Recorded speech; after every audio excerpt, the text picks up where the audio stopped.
Hi friends, ఎగ్తో జున్ను కింద చేసి దీన్ని కర్రీ కింద వండుతాను. చూడండి.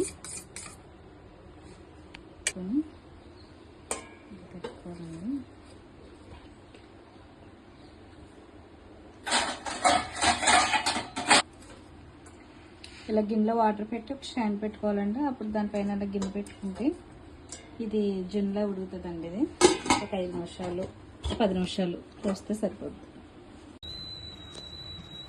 ఎగ్ అది జున్ను ఉడికేలోపు నేను ఉల్లిపాయలు కట్ చేసి రెడీగా పెట్టుకున్నానండి. ఇది ఎగ్ ఉడికిందో లేదో చూద్దాం రండి. ఇది ఉడికిందో లేదో చూడడానికి జస్ట్ మనం ఇలాగా అంటే సరిపోద్ది. అయిపోయిందండి. 1 నిమిషంలో దీన్ని తీసేస్తున్నాను. ఇంకా కర్రీ రెడీ చేసుకున్నాం రండి. ముందుగా ఆయిల్ వేసుకొని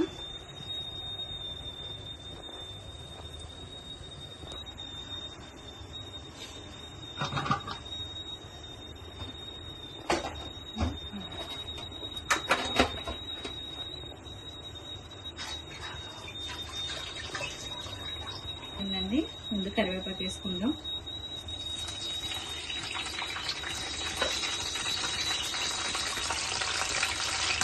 కరివేపాకు, కొంచెం జీలకర్ర,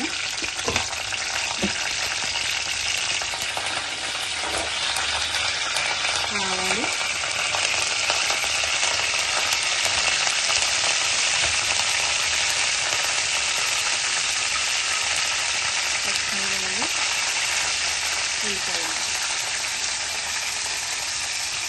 మనకి అవి రెడీలోకి ఇక్కడ ఈ కర్రీ రెడీ చేసుకోవాలండి.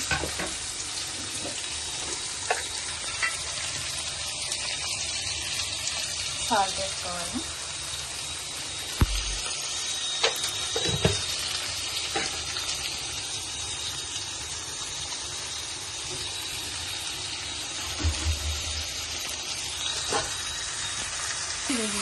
సాల్ట్ వేసి తొందరగా మగ్గిపోయింది.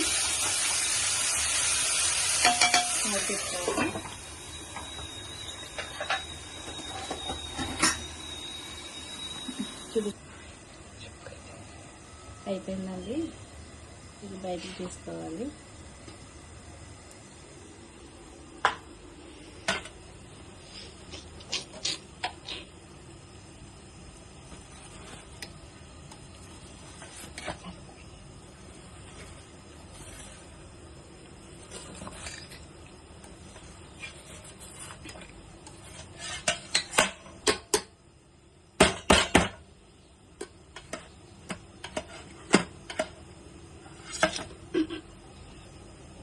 ఇలా రౌండ్గా దాంట్లో తీసుకుని వేసుకుంటే ఇలా రెడీ అవుతుందండి.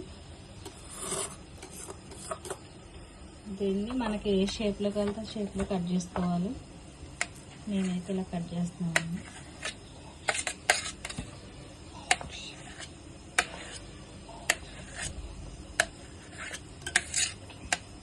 మనకి ఎవరైనా చుట్టాలు వస్తున్నారు అన్నప్పుడు ఎవరు లేరంటే 2 గుడ్లు ఉంటే ఇలా చేసుకుంటే చాలా బాగుంటుందండి. చికెన్ కూర కన్నా ఇంకా బాగుంటుంది.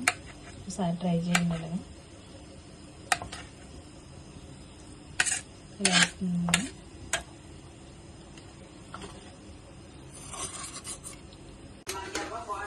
అల్లం పేస్ట్ వేసుకోవాలండి. అల్లం పేస్ట్ వేసి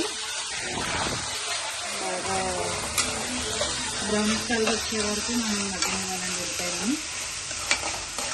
చాలా చాలా బాగుంటుందండి కర్రీ అంటే. నాకు చాలా ఇంట్లో వాళ్ళకి కూడా బాగా ఇష్టం. నేను బయట వాళ్ళకి కూడా చేశాను. మా వాళ్ళు బాగా ఇష్టంగా తిన్నారు. మీరు కూడా ట్రై చేయండి ఒకసారి. అలా మగ్గిన తర్వాత పెట్టాను.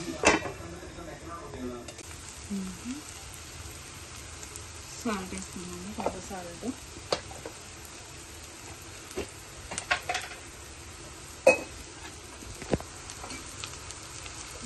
కారం, తగినంత కారం వేసుకోవాలండి.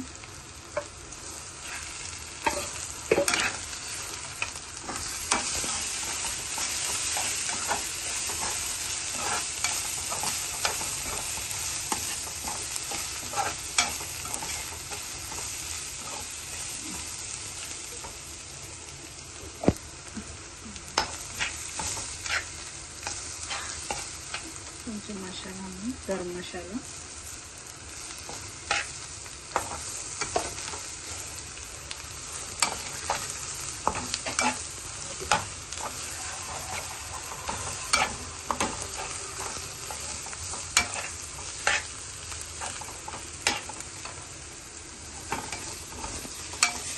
వాటర్ వేసుకుంటున్నామండి.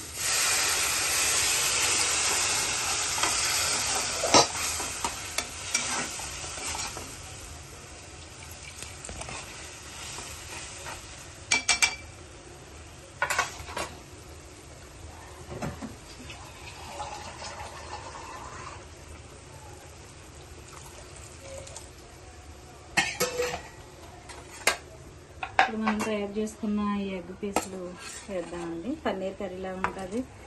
మనం చెప్పేవారు కూడా ఇది ఎగ్ కర్రీ అన్నది కూడా తెలియదండి.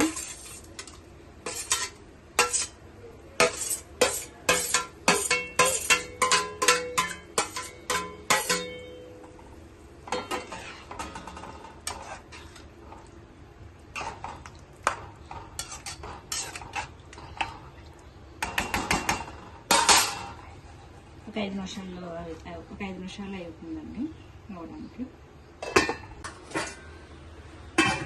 కర్రీ అయిపోయిందండి. కరివేపాకు అండ్ కొత్తిమీరతో నేను ఇలాగా చేస్తాను. చాలా బాగుంటుందండి. ఇలా ట్రై చేయండి. ఈ వీడియో కనుక మీకు నచ్చితే లైక్ చేయండి అండ్ సబ్స్క్రైబ్ చేసుకోండి ప్లీజ్ అండి. చూసి వెళ్ళిపోతున్నారు, లైక్ చేయటం లేదు, కామెంట్ కూడా చేయండి. ఓకే.